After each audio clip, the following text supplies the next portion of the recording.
week and you have any reactions to the conversation that we had, the part one with Demita, this would be, you know, a space to kind of, you know, let some feelings out, react, talk about what we discussed last week.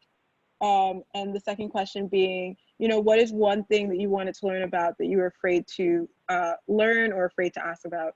And again, Demita Frazier, who was supposed to be here with us today, kind of framed it through the lens of freedom schools, which were educational institutions kind of founded by Black people to learn about like history, to learn about, you know, citizenship, voting.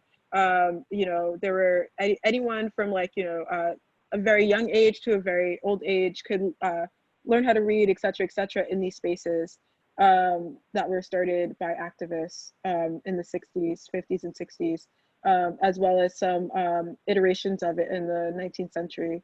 So yeah, do we want to get started with, you know, reactions to last week? Yes, I would say so. I wasn't here, so I'll just, I'm gonna fall back and put myself on mute, and feel free to jump in, yo.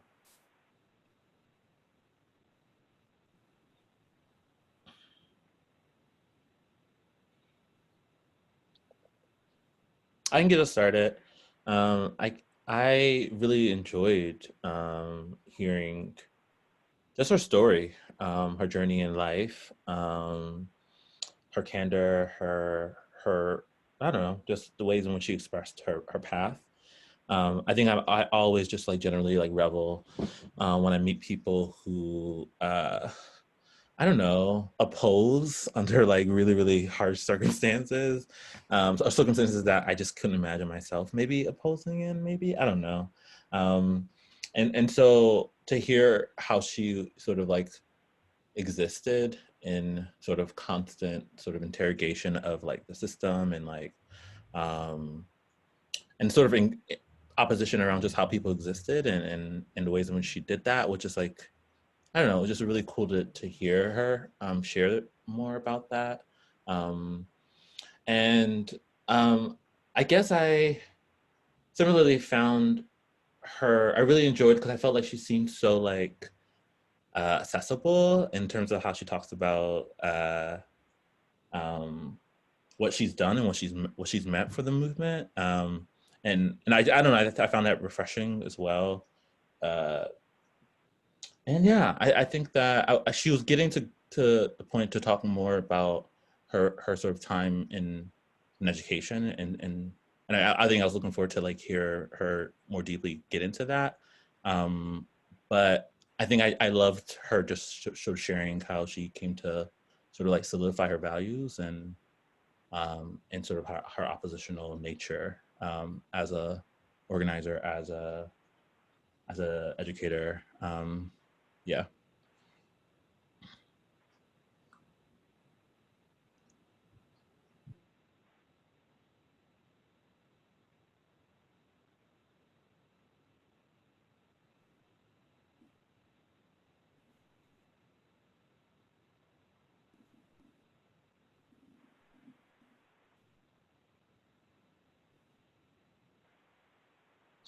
Thank you, John. Have a great rest of your day.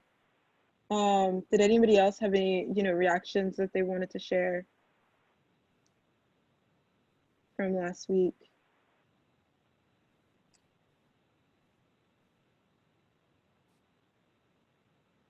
Okay. So I guess we can move on to question two, which was, you know, thinking about the things that you wanted to learn about that you were either afraid or weren't allowed to learn about. I will drop the sound chat for you, Don. Anything that you wanted to learn about that you were afraid to or weren't allowed to, either growing up now, you know, as we think about alternative education and, you know, what the school system, education, you know, university systems could be. Yeah, I'll jump in, unless anyone is burning to do so. So I went to Boston Public Schools. I went to Brighton High. and I learned about account. That was the first time I've had accounting, but it wasn't really offered through the school. I forgot the full meaning of the acronym, but it was a program called NIFTY. That African American woman by the name of Monica Smalls. So hopefully she gets a chance to see this. But Miss Smalls was, I would say, a business teacher, but she ended up teaching accounting through this program that she brought to the school. So I think one of the things that I wish that was there more broadly was financial education, particularly finance. The program, shortly after I left years ago, they suspended the program because they couldn't fund it. But I feel like it's a shame that to learn accounting, that an outside organization had to come in to do that, that it's not offered through the traditional school system.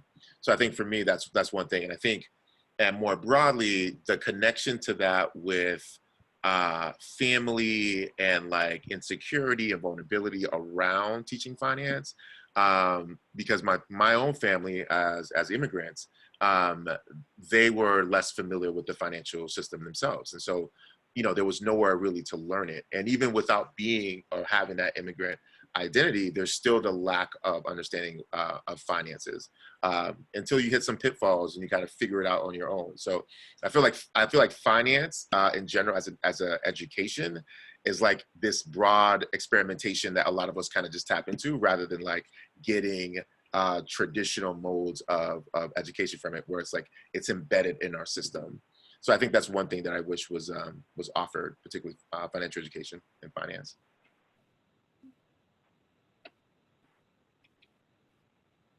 Yeah, I totally agree with that, Johnny. I definitely, like, I went through even my undergrad studying feminism, which is another thing I just wish was taught earlier.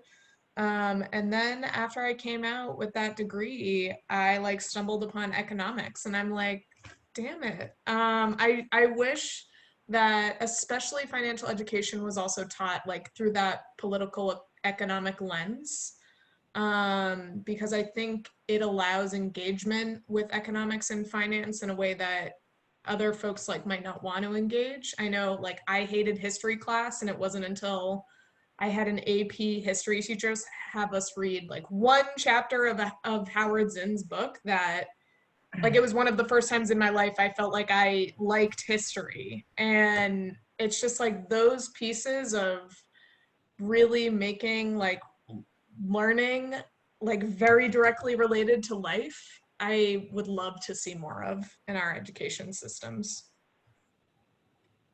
Oh my God, that's so funny, Sierra. Yeah, I was just to quickly mention, and then I'll pass it to you, Louise. I was literally going to talk about Howard Zinn because I read that in 10th grade history as like our book for the year, and I just wish that like was actually just the syllabus, that like post-colonial history could like just be a part of our syllabus in high school and, you know, even earlier. But Louise, I'll let you go. Okay, yeah. I did take accounting at a junior college. I was thinking of changing occupation somewhat. So I took a 2-year business thing. Actually, I did better in those courses than I did in social sciences. I really liked the detailed stuff like sociological methods. But what turned me off was cost accounting. What I liked about the account, they teach the morals, the ethics of accounting. Like at cost accounting, they determine whether it costs more to make a workplace safe or to pay workman's comp.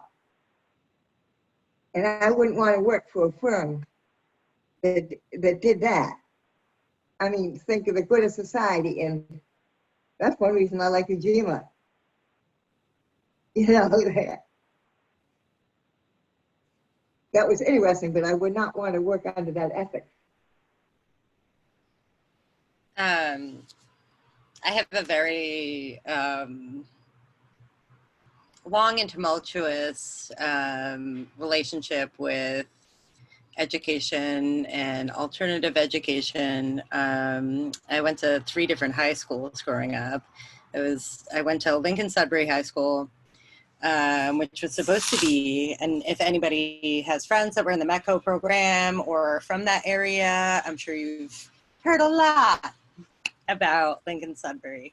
But I grew up in Sudbury, and my parents moved there because it was supposed to be one of the best like school systems in the country, right? But there were a lot of like failures and pitfalls to that. And I think that one of my experiences with my education was that I was never afraid to say, what about this? Why aren't we learning about this? And kind of really focus on disparities within education and within the system there. I ended up getting kicked out of there and then going to an alternative high school. But I think like one of the huge things is like financial education, but also like the way in which history is taught. And I really appreciate the comment that Sierra made about feminism and art, and just how art history should be taught more broadly. And because art history is often a great way to discuss like different aspects of history, and the way in which history is taught very siloed here. Tamar and John are here as well, and we were just discussing that on their porch, just about like how history here is taught like in very compact little bubbles, even the history of our relationships with the Middle East or etc. But I could keep on going forever. One other thing I'm going to mention though is that my father's side of the family is from Germany, and I spent some time there in my teenage years. And my cousin's girlfriend at the time went to an arts-focused high school, and they taught art history backwards. So they started from contemporary and worked their way backwards. And I thought that was really interesting to kind of like show what's happening now and then the connections and influences from beforehand. So I think that's an interesting model. But I'm gonna, pass it off to someone else.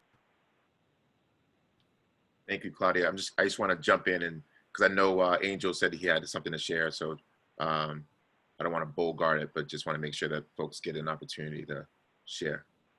Angel, do you want to just jump in? Yeah, I'll jump in. Can you hear me okay? No. Oh, I will just put it in the chat. Okay. Yep. I think, do you want to try just leaning in a little bit more? No, I think, I don't know. It could be just the stuff going on. Like, there might be a lot of interference. Okay. Is this good? Does this work? No, it's still muffled. It's in and out. So. Yeah, so it's just way too much interference. I'll put it in the chat real quick. Okay. Okay. I could go next. So I have a really interesting relationship with American education system because I was born in Haiti. I came here when I was 8 years old, and my fundamental learning education was done in Haiti, and it's completely different, y'all. Like, first of all, it's the teachers that move from class to class to teach, and there's just a different level of rapport that happens with teachers. The other thing that was very evident to me, and I say this nicely, when I came here, I was in the 3rd grade. I tested, and they were like, okay, cool. Based on your age, you should be in the 3rd grade. But I remember realizing that the things that I was learning in 3rd grade here was what I learned in the 1st grade in Haiti. So that was just a weird like entrance to American education for me.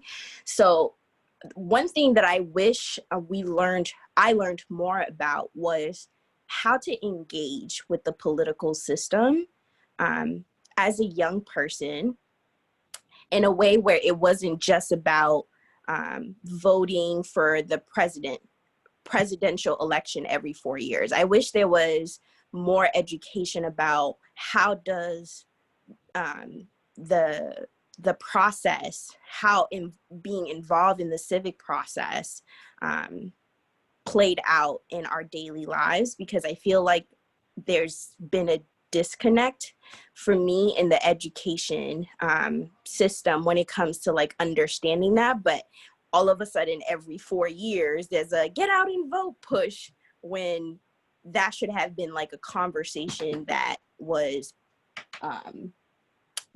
engaged at an earlier time, in my opinion.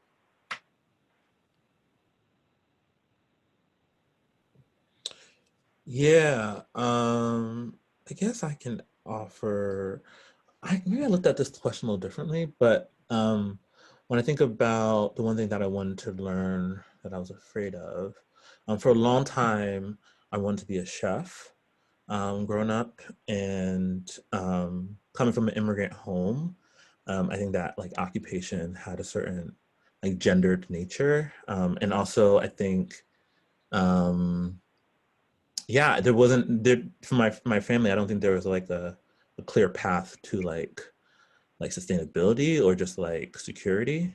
Um, and I don't think like in at least in the education, I also went through public schools in Philly, um, and there wasn't really any type of like path toward or way to understand how I could do that in school. And I don't know if this is sort of me injecting like vocational support or vocational integration into our education system, but like I think that for folks who are not don't imagine themselves existing in front of a computer at a desk, writing processing things and analyzing things, but more so look at their life as a more active sort of like skill-based like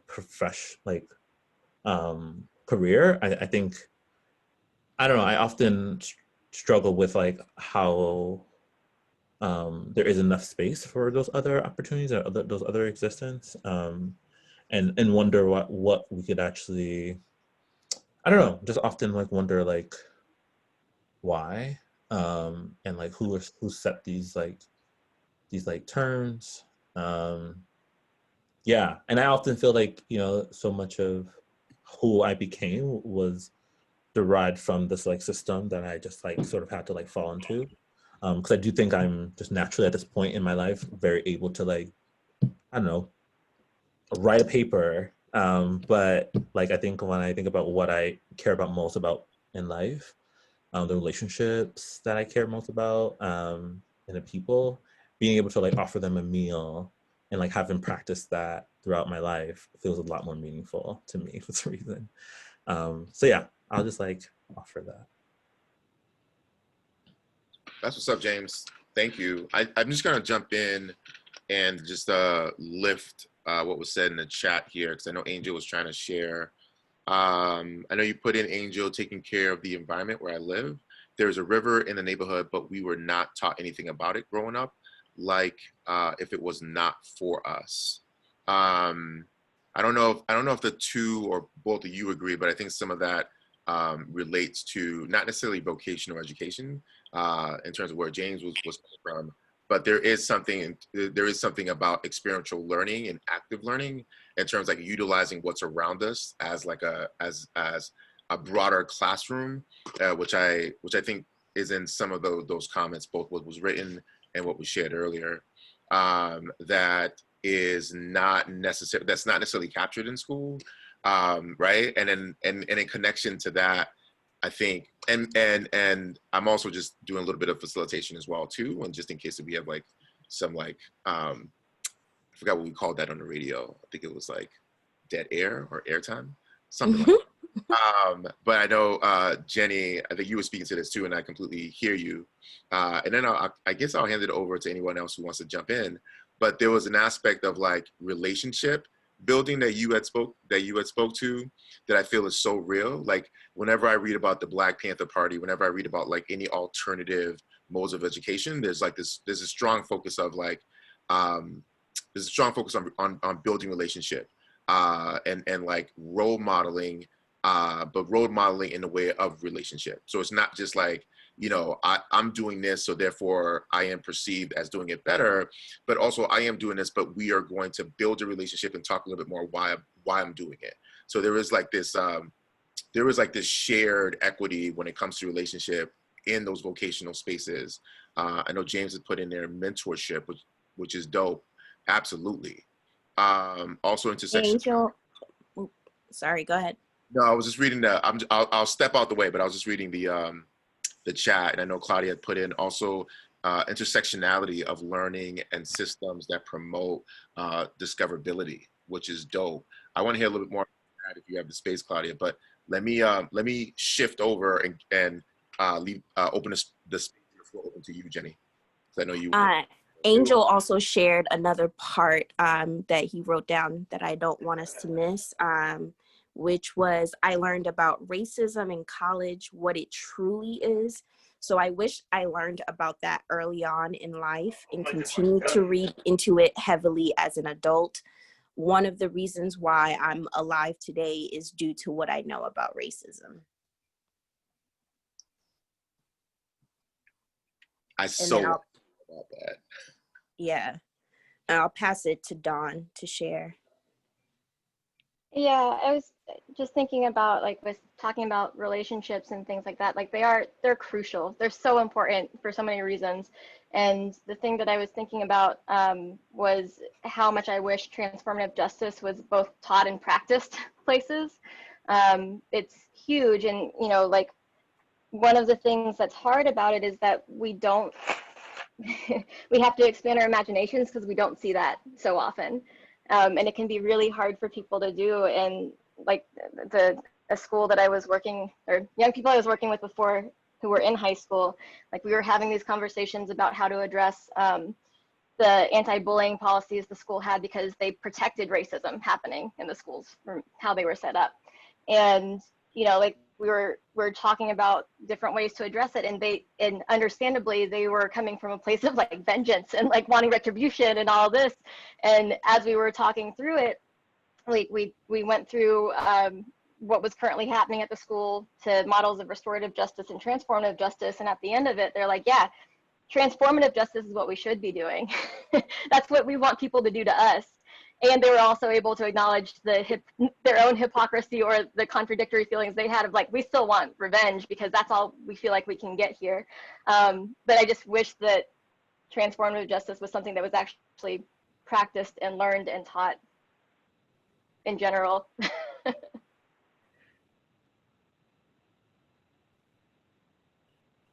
I'm just gonna say ditto.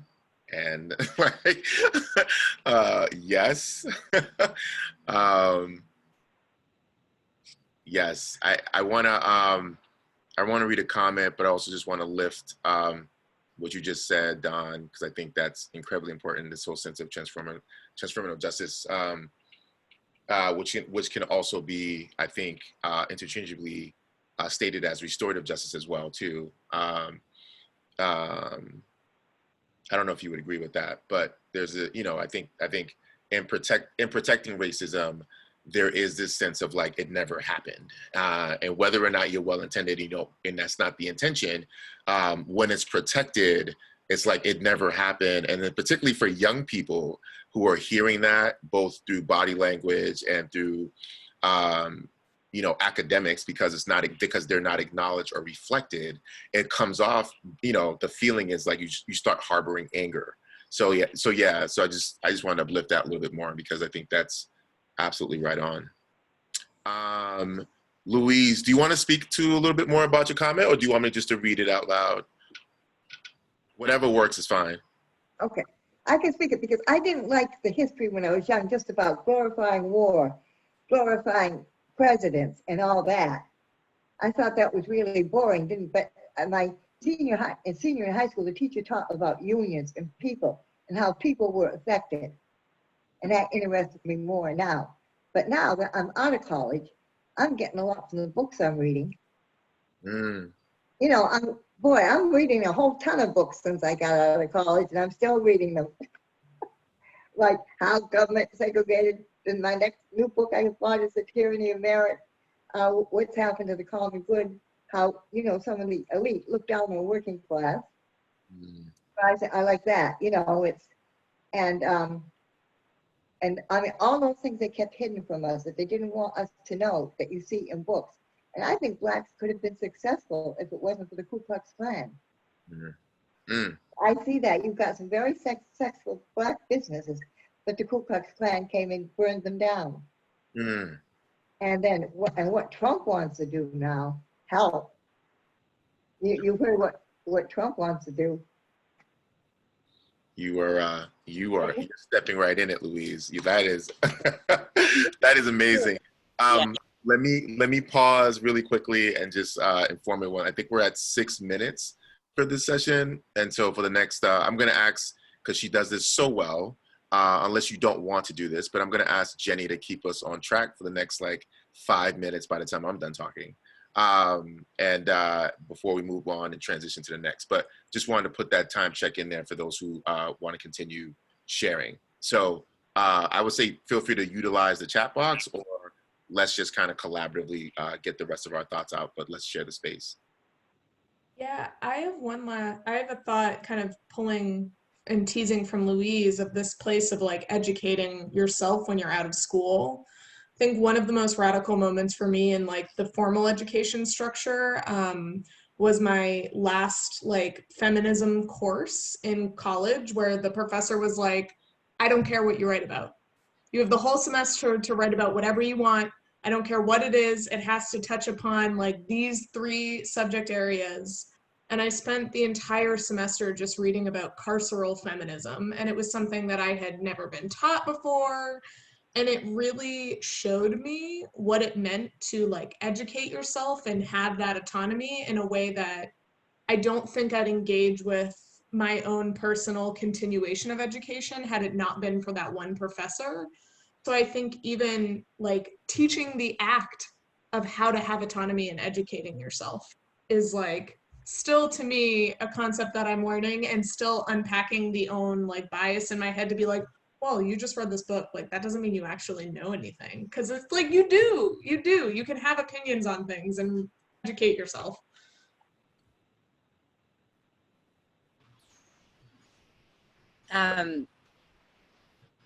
I could jump in again, but I want to give space for other people.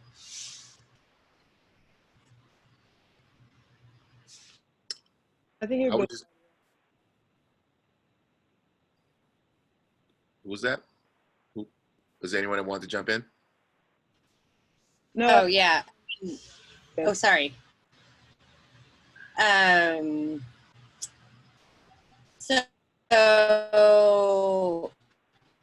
I think with like what Louise was saying and Kelsey and Dawn, I mean, I think like a huge part of my frustration and my education and what I was kind of talking about with like discoverability is that, you know, like a lot of these systems do not work for people of different neurodivergent skill sets. Also, we're not empowered to explore on our own. An example of this would be that I failed English composition 3 times in graduate school, despite being in one of the best school systems in the country. And on top of that, like it wasn't until I started accessing archives that I really like felt empowered to be able to share my opinion, as opposed to regurgitating what I had already been told. And so that space of like empowerment is missing from education. And then also spaces where you have the advocacy to fight for how you want to learn, how you learn, and the space you need to learn. And I think that that's also critical within people's academic experience, because if you end up in a university or a college, like you have the power to advocate for your own rights within that space in terms of how you want to learn. If you have a required course and it's not working out for you, you can always find another way to supplement that, and you can advocate and fight for it. And that was something that was always a learning curve, you know. And a lot of people that have been super impactful in history dropped out of high school because they weren't allowed to explore. And being able to play with things and experiment is super important.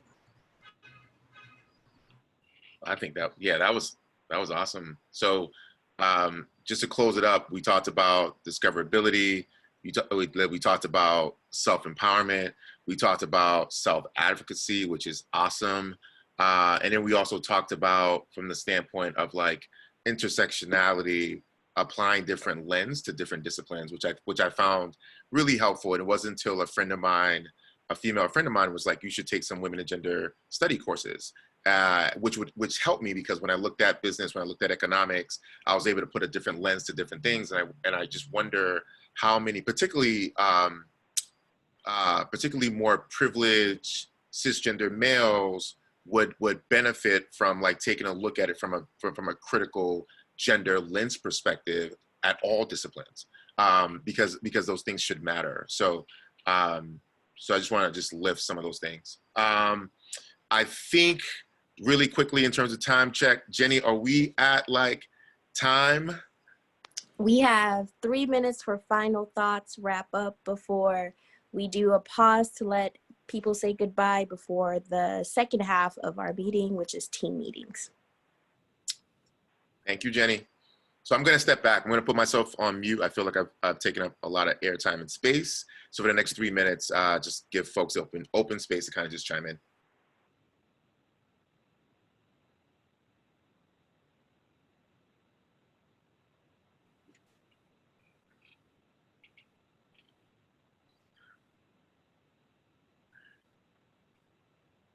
Y'all talk now, because Johnny can take the last 3 minutes. He's laughing. Do you see the readiness of the smile on his face? Hey, wait, John wants to hop in. Please do. Thank you. So I'm new to the format, and there's one thing I can say, and one thing that I think I can overhear is that it's an educational, problem systematically or whatever. So I think it was you who said that the courses weren't available, but I always thought that, because the same thing happened to me when I was going through high school, when I signed up for a course and it was like, oh no, it's not available because there was not enough participation.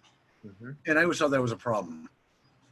And so I don't know, how do you correct that? Like, how do you encourage kids to go forward and try to choose a course that's not going to be that comfortable for them? Mm-hmm. Totally, yeah.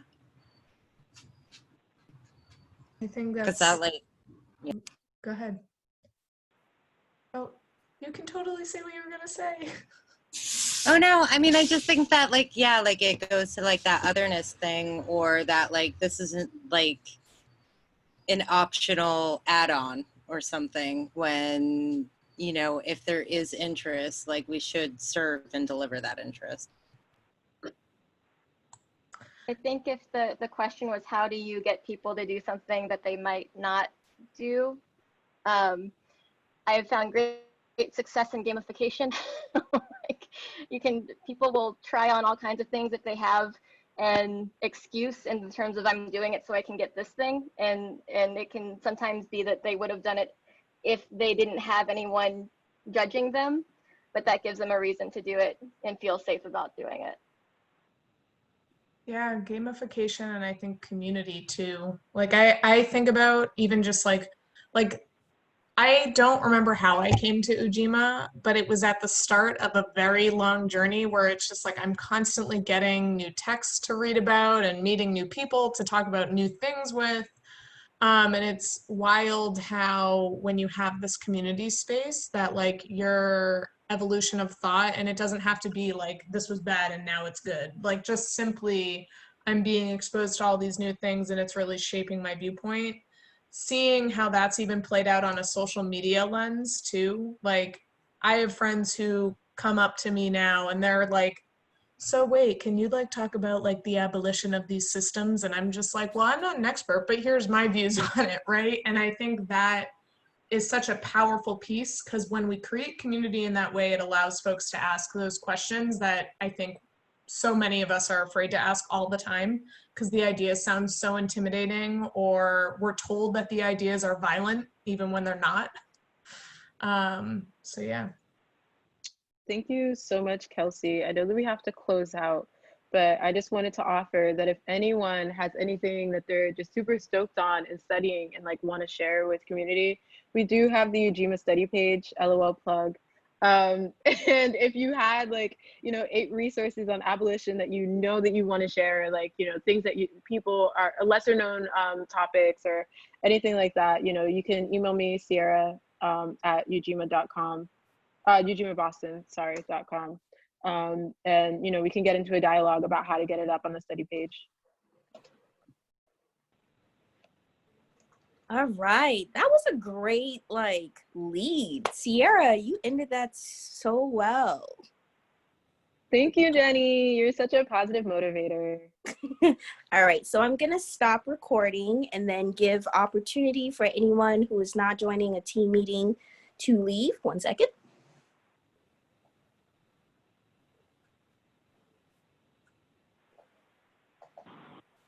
Bye, y'all. I know there's folks staying for team meetings. Can we repost FUBU and the event next week?